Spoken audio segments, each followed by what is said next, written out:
We have loved science ever since we were little willow shoots. Today our dream comes true, and together with the Estonian researchers at the Centre of Excellence, called Ecolchange, we're investigating ecological changes around the world. Climate change is a very slow process. I haven't strongly perceived it myself.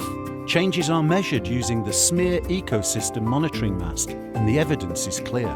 The future of many habitats around the world could be very different and scary for the species that live there today.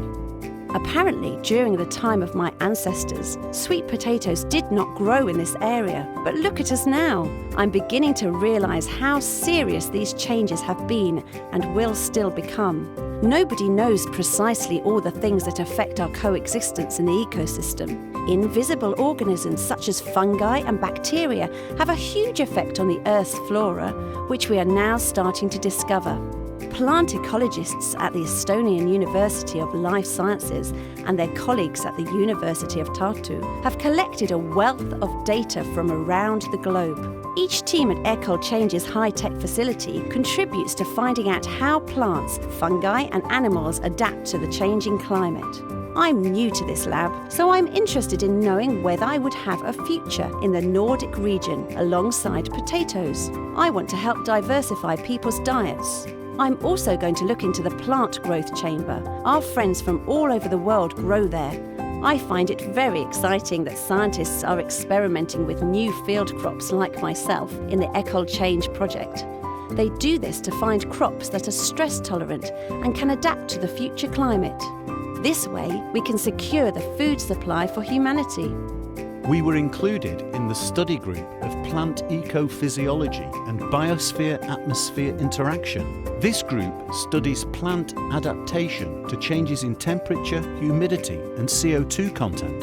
Plant response to stress, which is caused by pest attacks and diseases, is also studied here. In the gas exchange laboratory, we measure the photosynthesis of plants. Gas chromatography helps identify volatile organic compounds released by plants under stress.